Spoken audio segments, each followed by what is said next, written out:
आमच्या कंपूत विडी सिगरेट ओढणारे, तंबाखू खाणारे, दारूचे व्यसन असलेले महाभागही होते.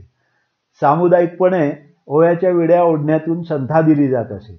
मी ही ओव्याची विडी, खरी विडी, सिगरेट यांचा झुरका घेऊन पाहिलेला आहे. खरं तर माझे वडील आणि काका सिगरेट ओढत.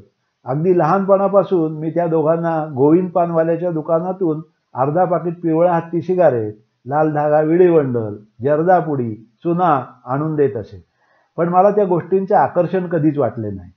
व्यसन लागणे तर दूरच, मोठा झाल्यावरही सर्व थरातले मित्र असूनही व्यसन म्हणावे असल्या कोणत्याही सवयी मी लावून घेतलेल्या नाहीत. आमचे पहिले बैठे चाळवजा दुपाकी पत्र्याचे छप्पर असलेले घर हे जुन्या मुंबई पुणे हमरस्त्यालगत होते. हा हमरस्ता आणि त्याच्या दुतर्फा असलेली घरे, दुकाने एवढाच खोपोली गाव होता. रस्त्यावर कार, बस, ट्रक अशी लहान मोठी हलकी जड वाहने दिवसभर सतत जात असत. रस्त्याच्या बाजूला असलेल्या खिडकीत बसून किंवा जरा रेलून जाणारी येणारी वाहने बघत बसणे, घराजवळून जाणाऱ्या टेलिफोन तारांवरून पावसाळ्यात धावत जाणारी थेंबांची रांग बघत बसणे हा माझा आवडता छंद होता. पाटणकरवाडा या नावाने ओळखली जाणारी आमची 5-6 घरे संपली की नंतर मोठी शेते होती. पावसाळ्यात या शेतातून धावणाऱ्या पाण्यात कागदी होड्या सोडून त्यांच्या मागून लांबपर्यंत पळत जाणे हा एक वेगळा आनंददायक खेळ होता. खूप पाऊस झाला की नदीतले शेकडो हजारो मासे ओहळातून वर वर चढत या शेतांमध्ये शाळेच्या मैदानावर येत असत. माझे इतर समाजातील शेजारी आनंदून जात. वळगण आली असे एकमेकांना ओरडून सांगत ती सर्व लहान मोठी माणसे मासे पकडायला धावत असत. घरातल्या लोकांची नजर चुकवून माझ्या शेजारी मित्रांना मासे पकडायला मदत करणे हा तर मोठाच कार्यक्रम असे. पाणी ओसरले की पारदर्शक पांढऱ्या काचेच्या बाटल्या किंवा बरण्यांमध्ये पाणी भरून त्या पाण्यात आम्ही डबक्यातली माशांची आणि बेडकांची पिल्ले म्हणजे बेडूक मासे पकडून त्यामध्ये ठेवायचो. ती मोठी माणसे मग त्या बाबतीत मोठी माणसे ओरडू नयेत म्हणून आम्ही या बाटल्या बरण्या गोठ्यातील आड बाजूला लपवून ठेवायचो. ॲक्वेरियमची हौस भागवून घेण्याची ही गंमत काही आवरच होती. जरा शिंग फुटल्यावर पावसाळ्यात सर्व मित्रांनी टेकडीवर जायचे. उतारावर सरळ खाली येणाऱ्या सऱ्या खडून त्यात पाणी सोडायचे आणि सरीत अंगण चोपण्या इतक्या लांब लाकडी तुकड्यावर बसून उंचावरून घसरत खाली यायचे. असला स्केटिंगचा खेळही चाले. खेळ संपला की मग घरच्यांना चिखलाने बरबटलेले कपडे दिसू नयेत म्हणून तिथल्याच ओहळात कपड्यांसकट आंघोळीचा कार्यक्रम होत असे. शाळेचा ओळखूही येणार नाही असा आठवड्याने साबण पाणी पाहणारा मळकट युनिफॉर्म असे. बऱ्याच जणांकडे गणवेशाचा एकच संच असे. 15 ऑगस्ट, 26 जानेवारीला म्हणजे झेंडावंदनाला आणि स्नेहसंमेलनाला असाच फक्त तो वापरला जात असे. त्यातल्या त्यात स्वच्छ दिसणारी शर्ट पॅन्ट, पितळी लोटीमध्ये कोळसे भरून नाहीतर आदल्या रात्री गादीखाली नीटच घडी करून ठेवून इस्त्री केलेला असा हा गणवेश असे. खोपोलीच्या पेशवेकालीन तळ्याचा घेर सुमारे 1-1.5 किलोमीटर तर सहज भरेल. तळ्याच्या मध्यभागी चौकोनी दगडी चौथऱ्यावर एक 5-6 फूट उंचीचा गोल दगडी खांब आहे. या तळ्यात मी, शिरीष बिवरे, श्याम मलबारी हे न थांबता सलग 3-3.5 फेऱ्या पोहत मारून मधल्या खांबावर जाऊन थोडी विश्रांती घेत असू. आम्ही राहत होतो तिथून नदी जवळच होती. दिवाळी आणि मे महिन्याच्या सुट्टीत या नदीत सकाळ दुपार दोनही वेळा तासनतास यथेच्छ डुंबणे पोहणे हा आमच्या गँगचा कायमचा परिपाठ होता.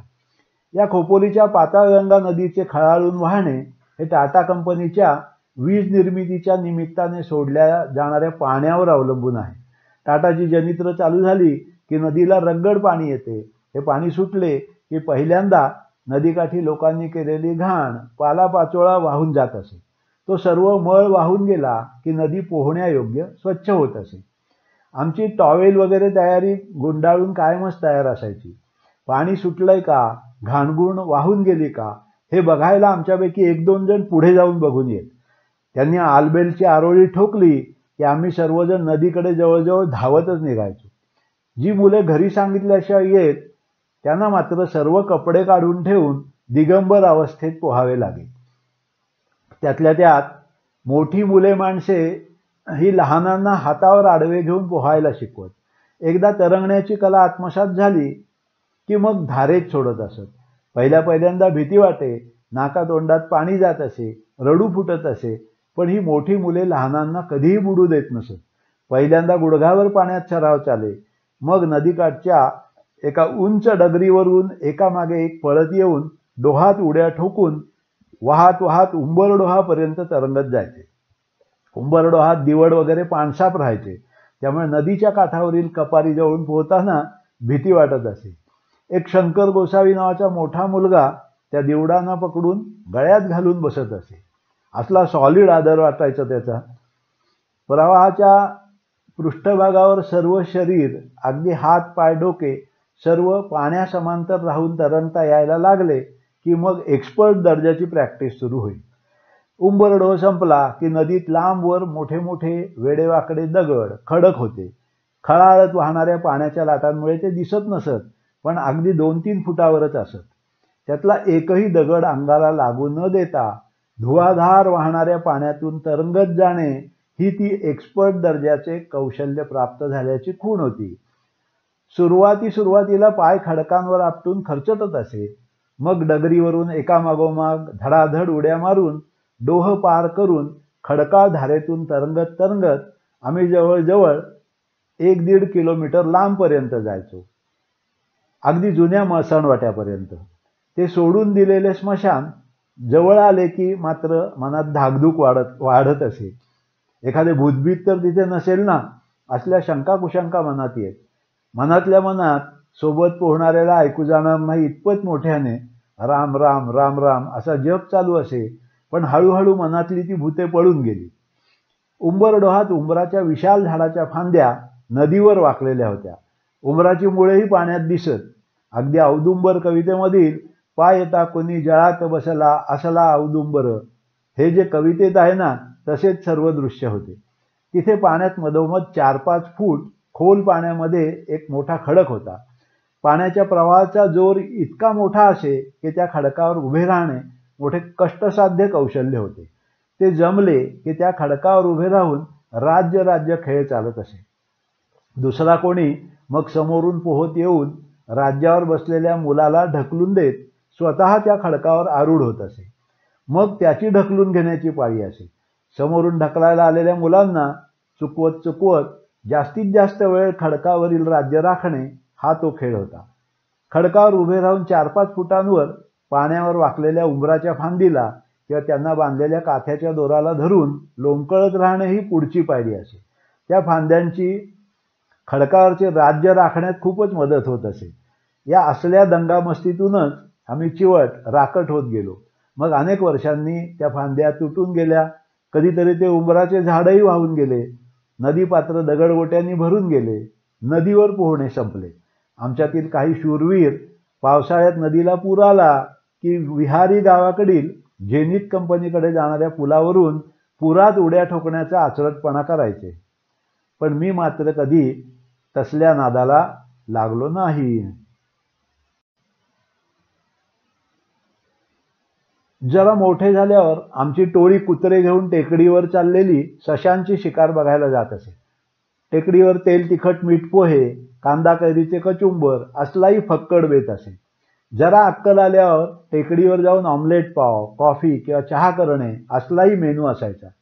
प्रत्येकजण आपापल्या घरातून लागणाऱ्या साहित्यापैकी काही ना काही वस्तू गुपचूप घेऊन येत असे.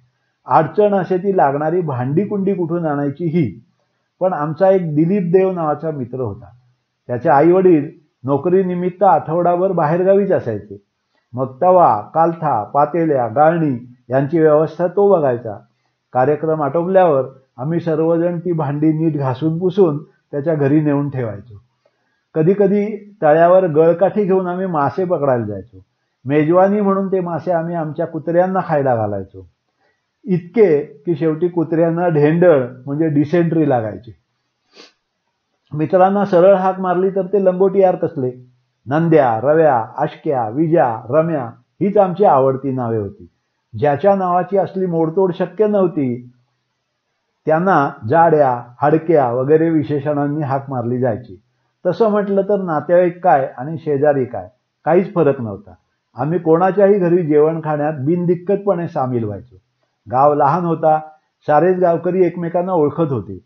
दुसरी गोष्ट म्हणजे आमच्या गँगमध्ये सामील होण्यासाठी वयाची कोणतीही अट नव्हती. तेव्हा सायकल चालवायला, पोहायला, झाडावर चढायला शिकवणारे कोचिंग क्लासेस नव्हते. आई वडील, पप्पा, डॅडा, मम्मी हे संबोधन आमच्या वेळेस अस्तित्वात नव्हते. तर आमच्या आई वडिलांना घर संसार आणि त्यासाठी पैसे कमवण्याचीच चिंता होती. मुलांचे असले छंद पुरवायला वेळ कुठे होता. मग आमच्या गँगमधले मोठे अनुभवी मित्र हेच आमचे गुरु आणि कोच. पुढे जाऊन अगदी स्कूटर मोटरसायकल सुद्धा त्यांच्याकडूनच शिकलो. वाचायचोही खूप. चांदोबा, वेताळ म्हणजे फॅन्टम, मॅन्ड्रेक्स वगैरे कॉमिक्स पुस्तकेही उधार उसनवारीवर आणलेली. जरा मोठे झाल्यावर ग्रामपंचायत वाचनालयाची वर्गणी भरून पुस्तके वाचत होतो. सोप्या इंग्रजीत लिहिलेली Tom Sawyer, Huckleberry Finn, Scarlet Pimpernel, Heidi, Robin Hood अशी पुस्तके किंवा त्यांची भटक बहादर वगैरे भाषांतरित पुस्तके मला नेहमीच स्वप्नांच्या दुनियेत किंवा अतिशय हळव्या आणि सरुदय अशा जगात घेऊन जात असत. आजही कधीमधी ही पुस्तके मला खुणावत असतात. लहानपणीच्याच उत्सुकतेने, तन्मयतेने मी ती अधूनमधून वाचतो. खूप छान वाटते. आमच्या या इझी बज चॅनलला आपण भेट दिलीत, आमचा व्हिडिओ पाहिलात याबद्दल खूप खूप धन्यवाद आणि आपला खूप आभारी आहे. तुम्हाला यातले व्हिडिओ आवडले तर आवर्जून लाईक करायला विसरू नका. तुमचं प्रोत्साहन हीच आमची ताकद आहे. तुमच्या संपर्कातील व्यक्तींना आणि ग्रुपवर हे व्हिडिओ फॉरवर्ड करायला विसरू नका. आणि मुख्य म्हणजे आमचं चॅनेल सबस्क्राईब करा अशी विनंती आहे. पुन्हा एकदा धन्यवाद, आभार.